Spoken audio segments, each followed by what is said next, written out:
My name's Chuck Diesel. I own the stained glass studio. And what I'm doing right now is just cutting some pieces of glass to fit into a panel. That's going to be a little window for a transom.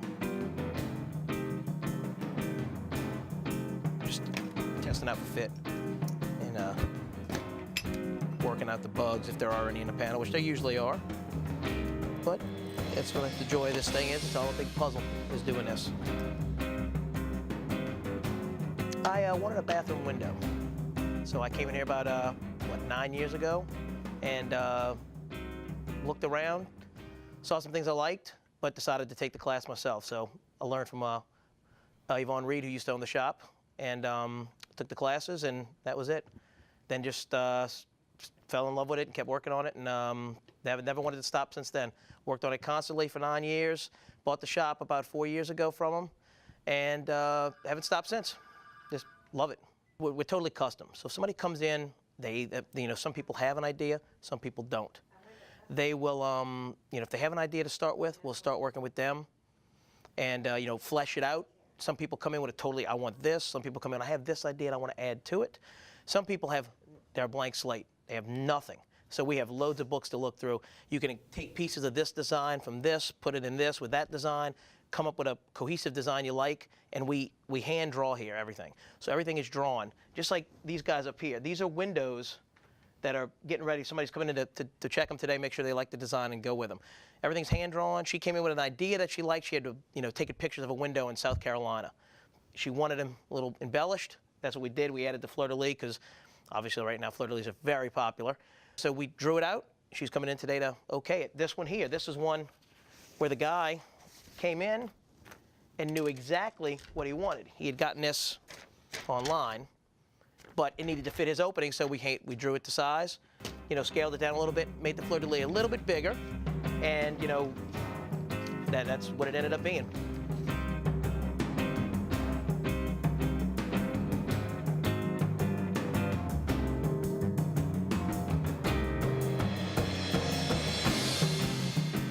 We have a portfolio where we take pictures of our work. You can look at that and say, well, I like that, and you'll get a copy of it, but you will never get that exact fleur-de-lis. It will be redrawn, which again, changes it somewhat. The computer's real popular right now, but to me, there's no life in a computer drawn or rendered piece of art. It's without the artist touching it, because even though this is drawn and there's little nuances to this that one side might be a little different than the other, a computer's perfect, and I hate the word perfect. The best method is to draw it by hand, because you can totally take anything they want, incorporate anything to it, add this from here, that from there, and come up with a drawing that usually 99% of the time they love. So it's the best way to do it. Custom designs get pitched when they're done. They are the customers. They paid for them, and I know when I'm buying a piece of art that's supposed to be custom, I wouldn't want to see it down the street either. So no, they get pitched. As far as from scratch, we did a 4x8, the size of this table. That was just, it was like a patchwork design, just all sorts of different colors in it. It was just pieces of glass, just like this, except it was squares, just different squares and rectangles. We started it, and we got carte blanche by the person who commissioned it, which is actually very scary, because when we started building it, we got a third done and said we have to call her in. We have to make sure, and when she walked in, she loved it. So we were able to just fly with the rest of it, get it together.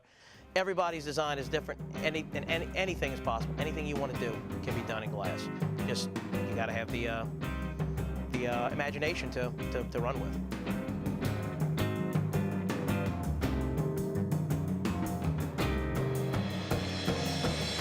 This is a brand new window. It's for new construction. It's going into a bathroom. It's a pretty big one. We just got it cemented, both sides. And what we have to do now is let the cement dry. We're gonna clean it, finish picking the cement out of it, patina it, and then what we gotta do with this big old thing is flip it, clean the other side, patina the other side, and we're gonna have to have rebar on this. Rebar is a flat strip of metal that helps to strengthen the panel. If we just put this up in the window like it is, it would eventually, over time, much faster than with the rebar, because all lead, all glass panels sag eventually. They're just too heavy. And that's why 100-year-old windows start to fall apart. It's heavy. But what we're going to do is add rebar, which is a thin strip of metal, like steel, that's going to go from the top to the bottom of this thing to keep it from cupping on itself. We treat this like furniture. This comes in just like furniture. You don't want guys walking around with paint sticks or opening up the doors with 2x4s in their hands, because you really don't want to repair this stuff. It's not fun and it's not easy. So we treat all these things just like furniture. It goes in right when the furniture's moving in. That way there's less chance of anything happening to it. And once they're in place, they're real secure. I mean, these things, these panels, even though they're made of glass, are very secure. They won't take a hit with a hammer, but they're very secure and they're going to live a long, long life. The glass is made in the USA. We use a bunch of different companies: Spectrum Glass, Uroboros, Kokomo, which are all domestically made. Just a piece of rough roll texture. There's also Starburst textures. This is our favorite in the shop. This is Uroboros. It's a multicolored granite texture.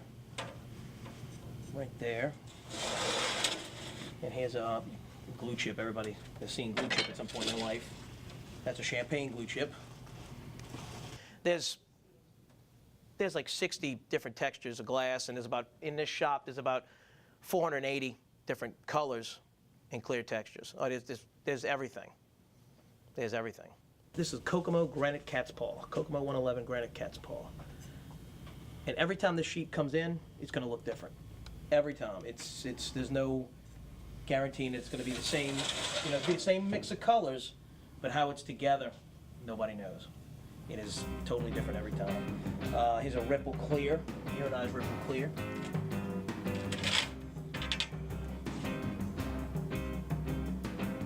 Water glass, iodized water glass. Clear GNA with the little striations in it. Just kind of looks like old mouth-blown glass, but it's machine done.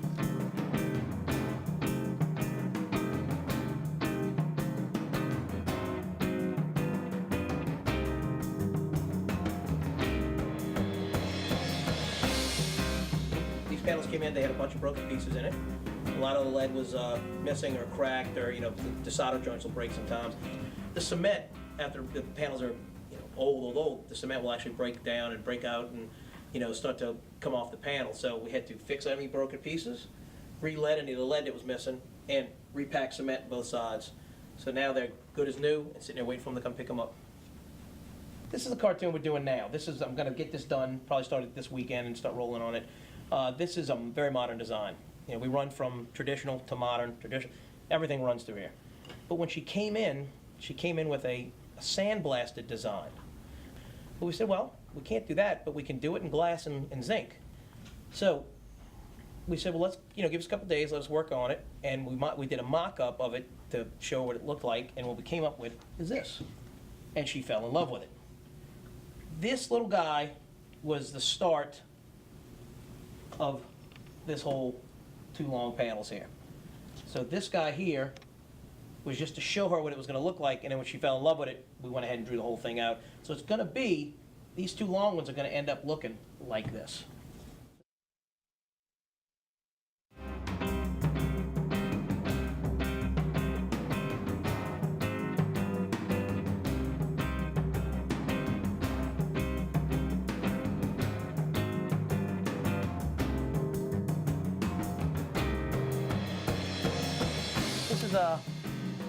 This is the finished product, the finished panel of a cartoon we'd seen before, the drawing we'd seen before.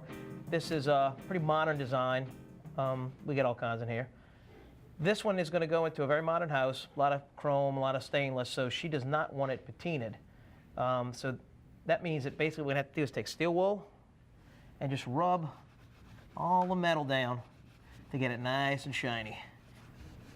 This is one that we're working on. It's the sister of the door. They go together. They're slightly different, but the same theme. The clear pieces of glass here flow through each other, but the textured glass is kind of doing its own thing in each one. So this is one in progress. The glass is cut. I got a couple pieces of zinc at the top laid out, and this is the one completely finished. It's been cemented on both sides. Again, the cement, especially in a panel this long, the cement adds to the rigidity of the panel. Not so much caring about weatherproofing because it's an interior door, but this is it. This is her bedroom doors, and we're going to make them nice and shiny.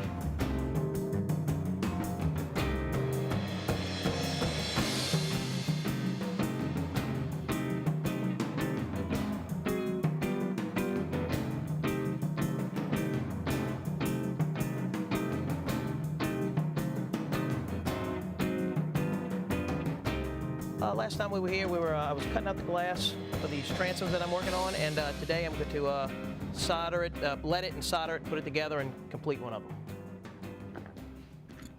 Taking pieces of lead, and I got the cut glass, and I'm just putting them in place. Let me show you a little of that.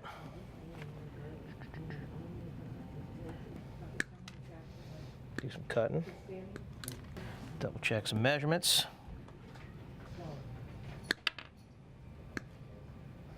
Pop it in. Make sure it looks like it fits, and it does. So I'm gonna run another piece all the way up. So yeah, you have to measure your angles. That's the toughest part about doing something in lead. You gotta cut this metal to fit the angle that it requires. So I just lay it on there, make the cuts in the lead, double check it, put it in there. It looks good to me. Use nails to hold it, temporarily. And that way you can move things around or take things out, or something breaks while you're working on it, it's easy to take it out and fix it. Other than that, you'd have to solder it, which is kind of dumb because you would have this project completed and then something happens to it. So nails are used to hold the lead in place till you're ready to solder. So what I'll do, we talked about a minute ago, put a couple nails to hold it. The toughest part about doing a leaded project is actually something that some people would think are simple, is something like this. These lines start to get out of whack, you'll see it immediately. Whereas in something like the one above your head, those crazy lines can go anywhere. You're never going to notice if they're off. Doing something in angles like this, you have to be very particular about it. I'm going to flux, which is what we use to clean the metal. Lay the solder down, put the tip on it, just lift it up. Put it down.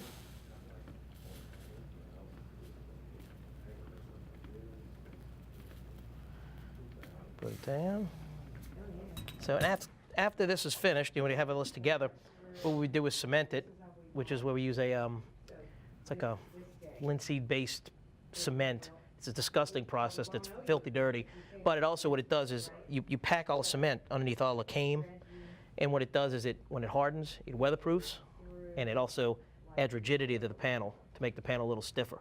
You'll see on some old panels, like old stained glass, you'll see like rebar on it.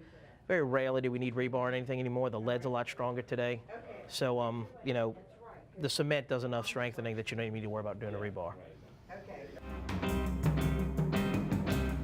The metal is patinaed. And what we do is we take like this, after we're done with cementing, if we polish this up, it would be silver, obviously. But to us, we like the patina. The patina darkens the metal and lets the glass jump out. Plus it makes, if you wanted this silver, you'd have to steel wool it for the rest of your life. If you want to do that, that's fine. We don't want to do that. So what we do is patina it. Put a patina on there, it instantly reacts with the metal, causing it to turn black. Put a coat of wax on it, and you'll never have to touch it again. It gets the metal to be nice and dark and lets the glass really jump out at you.